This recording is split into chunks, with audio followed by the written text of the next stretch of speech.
Have you ever felt your whole world break in a single moment? My name is Zara. 4 years, I prayed and hoped to hold a child of my own. When Yusuf was born, the whole village of Kure rejoiced with me. Musa, my husband, held my hand tightly, tears in his eyes, and for once, I felt pure joy. The pain of waiting finally melted away into warm sunlight. Everyone smiled and blessed us as if our happiness could last forever. But no one warned me that the deepest hurt could come from the people I trusted most, in the very church where we prayed for our blessings. It was a bright Sunday, the kind of day that made your heart sing. I rocked Yusuf gently after the service, his soft breath steady against my chest. Suddenly, I felt a hand take him from me. It was Amina, my cousin, her smile too wide, her eyes flickering with something I couldn't understand. She whispered she wanted to hold him just for a moment. I trusted her, she was family. But when I looked back, Yusuf was gone. In his place was a small bundle, rough and unfamiliar. That moment shattered everything I knew about love and trust. The church, filled with the voices of worshippers, became a place of confusion and fear. I called out Yusuf's name, but no one answered me the way I needed. Amina smiled as she disappeared into the crowd with Salma, a woman I barely knew but now feared deeply. My heart pounded in my chest as I clutched the strange bundle, realizing it was not my son. It was like my world was spinning out of control, and I was trapped in a nightmare from which I couldn't wake. Musa ran to me, his face pale and shocked. He took my hands and whispered, "We'll find him, Zara. I promise." But even his strong arms could not stop the terror that gripped me. As the church emptied, whispers started to spread. Some said maybe I had lost Yusuf, others said dark forces were at work.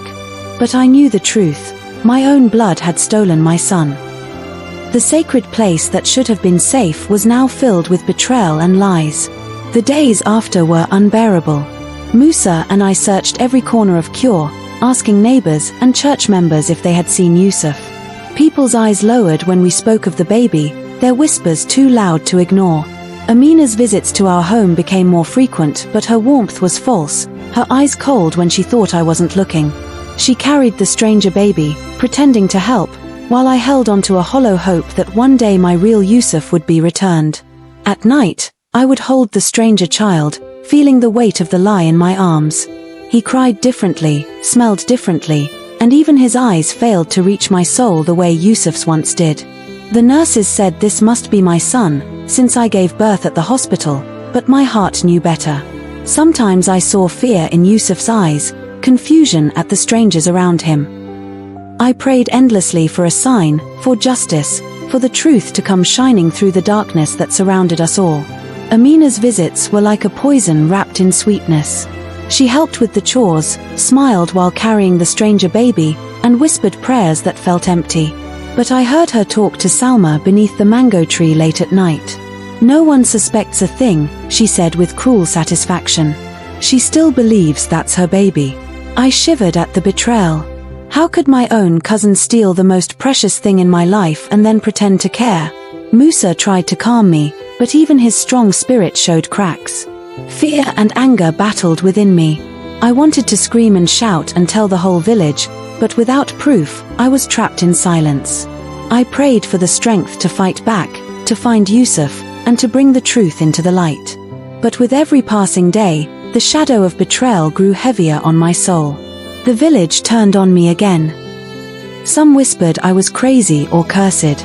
Others said that swapping babies was a punishment from God for sins I had not committed. My heart broke under the weight of loneliness and shame. Even the church that once gave me hope now felt cold and unfamiliar.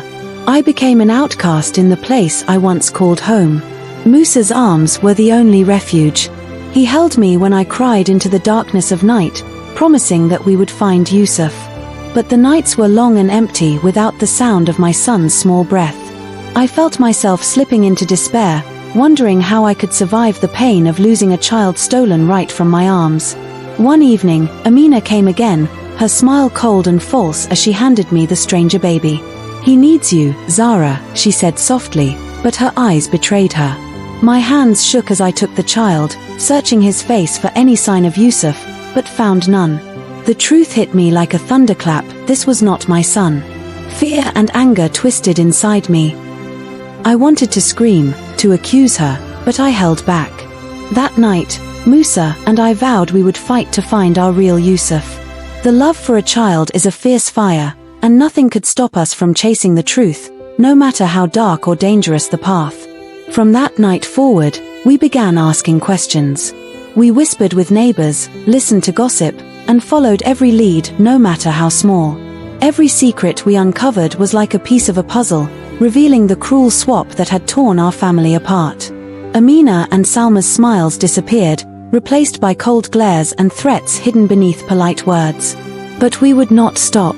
A mother's love is unstoppable, even when the world turns against her. Amina tried to avoid us after that, but Salma grew more daring.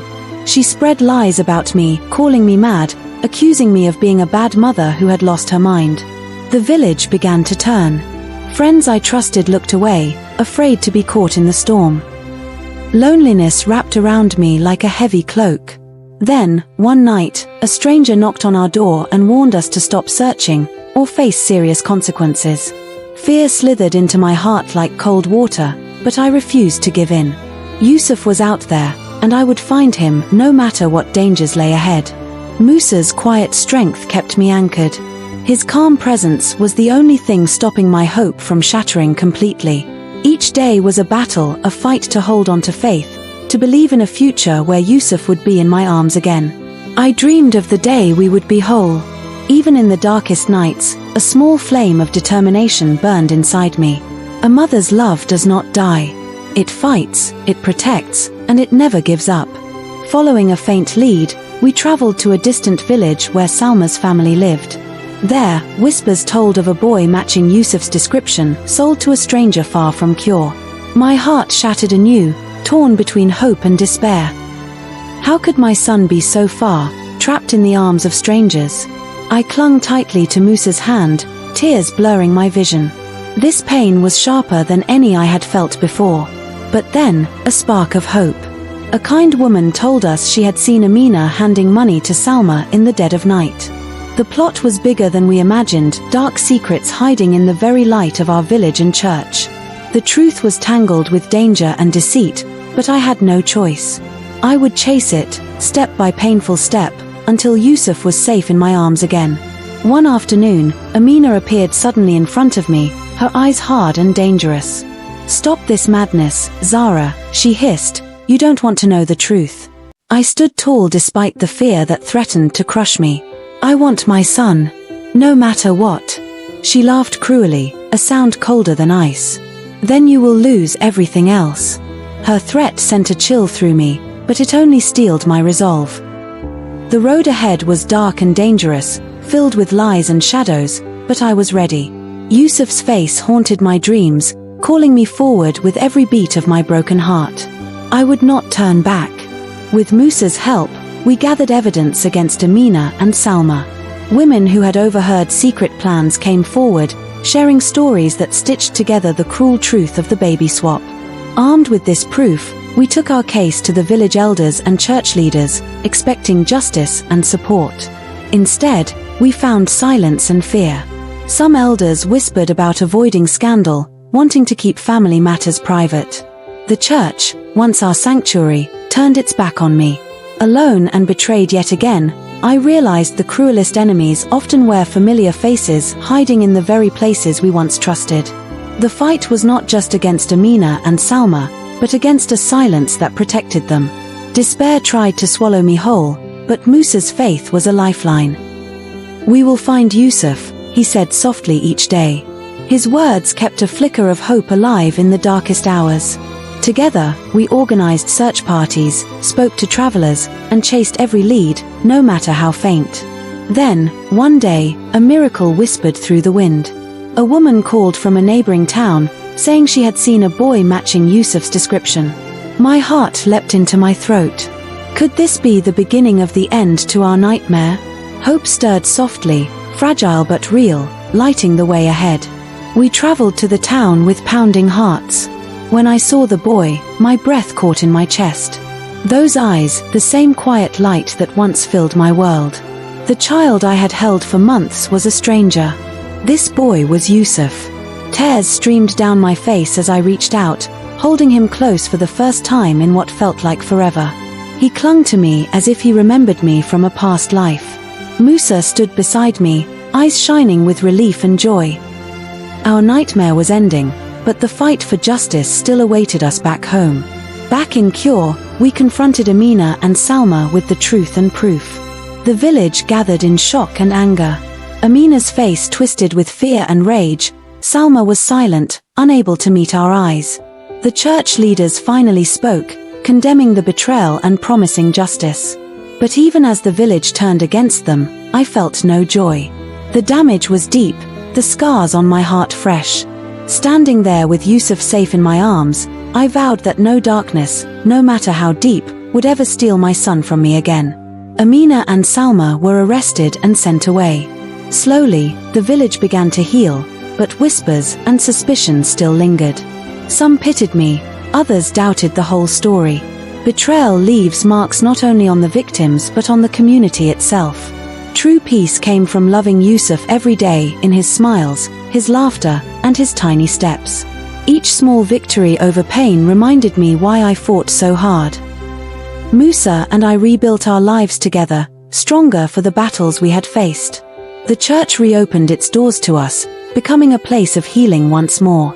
Yusuf grew into a bright, joyful boy who did not remember the darkness that had swallowed his first days. I told him stories about hope, courage, and love, teaching him that love is the strongest power we have in this world. One evening, as the sun set and painted the sky in soft colors, I held Yusuf's small hand and whispered a promise. No matter what happened, I would protect him with every breath I had. This time, nothing would ever take him from me again. I shared my story with other mothers in Cure, warning them to watch their children closely and to trust carefully. Together, we formed a group dedicated to protecting families from hidden dangers. My pain became a shield for others' hearts. Musa stood silently proud beside me. The village began to see me not as a woman broken by loss, but as a mother who fought fiercely to bring her son home. My story became a symbol of courage, and my pain transformed into power. One day, a letter arrived from Amina in prison. Her words were full of regret and loneliness, but I chose not to reply. My peace no longer depended on her pain or apologies. Instead, I focused on building a future filled with light and love. Yusuf's laughter filled our home, healing the endless wounds. The past remained a shadow, but it no longer ruled me or my family. The church welcomed us fully again. I prayed there not for miracles, but for strength, wisdom, and healing. My faith, once shattered, grew deeper and more resilient, shaped by pain and endurance. I became a guide for others walking through darkness, teaching them to hold on to hope and courage. Yusuf's presence was a daily reminder that even when trust is broken, love has the power to rebuild everything. Sometimes, when the village is quiet and the stars shine bright, memories of fear and betrayal return. But I no longer carry them alone. Musa, Yusuf, and our community stand with me, stronger than ever. Life does not promise safety, but it offers the chance to rise again. My story is one of courage, faith, and reclaiming the light stolen from me. I walk forward not broken, but hopeful and unyielding. Have you ever felt your whole world fall apart, only to find the strength to stand again? That is my story. I am Zara, a mother who lost her son in a cruel swap but fought with every piece of my heart to bring him home. My heart bears scars, but it beats strong. Life taught me that even in the darkest moments, love is the light that guides us back. With Yusuf by my side, I walk forward unbroken, hopeful, and ready for whatever comes next. If you want me to do anything else, just ask.